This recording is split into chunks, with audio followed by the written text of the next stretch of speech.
Assalamualaikum warahmatullahi wabarakatuh. Shalom, Om Swastiastu, Namo Buddhaya, Salam Kebajikan.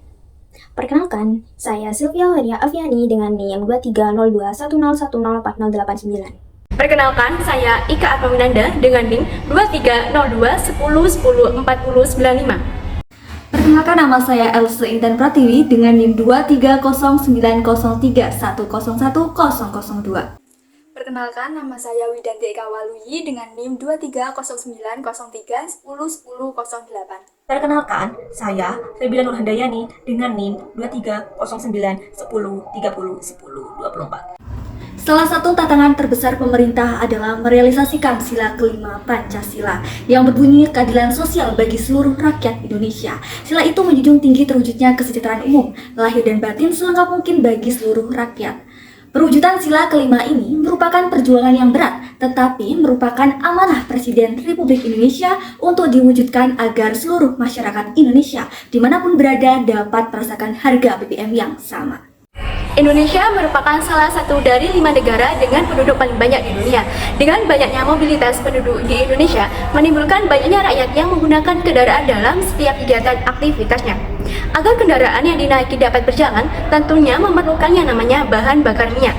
Bahan bakar minyak atau BBM adalah bahan bakar yang digunakan oleh rakyat Indonesia sebagai bahan bakar kendaraan, seperti mobil dan sepeda motor. BBM adalah singkatan dari bahan bakar minyak. Istilah ini sering digunakan untuk menyebut bahan bakar yang digunakan pada mobil dan sepeda motor. Padahal, penggunaan BBM sendiri tidak hanya terbatas pada kendaraan bermotor. Beberapa jenis BBM bahkan digunakan untuk jenis kendaraan lain seperti pesawat terbang. BBM dibagi menjadi 9 jenis, yaitu aviation gasoline, aviation turbine, bensin, minyak tanah, minyak solar, minyak diesel, minyak bakar, biodiesel, pertamax. Jika berbicara tentang BBM, pemerintah telah mengeluarkan kebijakan yang menyebabkan adanya pihak yang pro dan kontra. Apa sih kebijakan pemerintah yang dimaksud? Kebijakan pemerintah yang dimaksud adalah menaikkan harga BBM bersubsidi masing-masing menjadi Rp6.800 per liter untuk solar, Rp10.000 per liter untuk pertalite, dan Rp16.500 per liter untuk pertamax. Kebijakan tersebut diambil karena dana subsidi yang telah mencapai 502 triliun yang tidak tepat sasaran. Awalnya, pemerintah telah membuat kebijakan yaitu memberikan BBM bersubsidi kepada masyarakat yang kurang mampu. Hal ini terdapat pada pasal 7 ayat 2 Undang-Undang Nomor 30 Tahun 2007 tentang energi menghangatkan penyediaan dana subsidi hanya untuk kelompok masyarakat yang tidak mampu. Akan tetapi, selama ini BBM bersubsidi tidak tepat sasaran karena 80% yang menikmati adalah masyarakat yang mampu, sedangkan 20% dinikmati oleh masyarakat yang kurang mampu. Harus diketahui bahwa dana subsidi BBM berasal dari APBN. Perlu ditanamkan pemahaman bahwa subsidi yang ditanggung APBN sudah sangat memberatkan dan semakin menipis. Apabila subsidi BBM terus dilaksanakan, maka dana subsidi yang dianggarkan dalam APBN diperkirakan akan habis pada bulan Oktober tahun 2022. Bayangkan, apabila subsidi BBM habis, maka di bulan November, penyusuan BBM akan lebih tinggi lagi. Dan kenaikan BBM tersebut pastinya akan memberikan dampak pada bahan pokok, transportasi, jasa, dan yang lainnya. Subsidi BBM tidak hilang, namun dialihkan penggunaannya kepada golongan yang kurang mampu agar lebih tepat sasaran. Dengan dikeluarkannya kebijakan ini, terdapat beberapa pihak yang pro dan juga kontra. Kenaikan BBM dari pemerintah semakin kuat. Tujuan dari pemerintah menaikkan harga BBM adalah untuk menyelamatkan keuangan negara. Alasan yang sangat logis dan bisa diterima. Banyak warga menyatakan keberatan apabila harga BBM naik. Namun, ada juga beberapa warga yang setuju atas kenaikan harga BBM. Dari kalangan yang kontra atau tidak setuju terhadap kenaikan harga BBM, diantaranya adalah sebagian besar anggota DPR. Selain itu, buruh dan juga mahasiswa melakukan aksi demo menolak kenaikan harga BBM. Unjuk rasa rencana kenaikan harga BBM bersubsidi berlangsung di Jakarta dan sejumlah daerah. Demonstran saudara menolak rencana kenaikan harga BBM bersubsidi dan menuntut alokasi BBM subsidi tepat sasaran. Masuk ke dalam gedung untuk menemui anggota dewan. Pengunjuk rasa mendesak pemerintah membatalkan kenaikan harga BBM. Ribuan buruh menggelar aksi unjuk rasa di sekitar Jalan Medan Merdeka, Jakarta Pusat dengan agenda aksi menolak kenaikan harga BBM subsidi. Patung Arjuna Wijaya, mereka akan menuju ke Istana Merdeka melalui Jalan Merdeka Selatan. Kalau Anda Ada yang mengatakan bahwa kebijakan kenaikan harga BBM kurang tepat untuk saat ini karena akan menambah beban rakyat yang sedang menghadapi berbagai tekanan ekonomi seperti kenaikan harga pangan.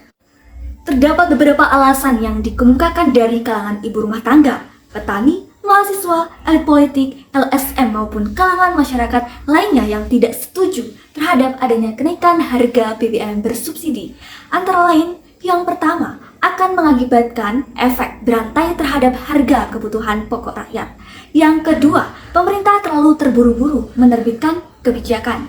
Yang ketiga, pemerintah malas dan hanya mencari jalan pintas. Yang keempat, akan mengakibatkan semakin meluasnya masalah kemiskinan. Yang kelima, dapat memicu konflik sosial dalam masyarakat. Yang keenam, memperparah masalah pengangguran. Yang ketujuh, akan memicu kenaikan harga barang lainnya, biaya transportasi, dan inflasi. Di pihak yang pro sudah jelas pemerintah dengan perangkatnya beserta jajarannya yang akan mendukung kenaikan harga BBM bersubsidi karena gaji mereka dibayar dari APBN dan mereka pula yang menerbitkan kebijakan kenaikan harga BBM bersubsidi untuk menyelamatkan APBN. Selama APBN aman, gaji mereka juga aman. Namun, bukan alasan itu yang menjadi dasar kebijakan kenaikan harga BBM. Kebijakan itu dikeluarkan setelah melalui kajian dan berbagai pertimbangan yang matang serta dengan memperhitungkan dampak positif dan negatifnya yang memang pada akhirnya kenaikan harga BBM dianggap paling tepat dilakukan. Apa strategi yang pemerintah ambil setelah menaikkan harga BBM tetapi tetap bisa membantu masyarakat yang kurang mampu? Strategi yang dilakukan pemerintah untuk meminimalisir dampak dari kenaikan harga BBM yaitu dengan memberikan BLT atau bantuan langsung tunai, BSO atau bantuan subsidi upah, dan juga memberikan bantuan Kementerian Dalam Negeri yang disalurkan oleh pemerintah daerah berupa efek. Bantuan tersebut diberikan dengan maksud tepat sasaran kepada masyarakat miskin. Jadi, dapat disimpulkan bahwa pemerintah menaikkan harga BBM subsidi bukan tanpa alasan. Hal ini dikarenakan 80% yang menikmati dari kalangan orang yang mampu. Oleh karena itu, untuk tetap bisa membantu masyarakat miskin, pemerintah memberikan bantuan salah satunya dengan BLT agar lebih tepat sasaran. Sekian presentasi dari kelompok 4 mengenai kebijakan pemerintah menaikkan harga BBM subsidi secara bijak. Wassalamualaikum warahmatullahi wabarakatuh.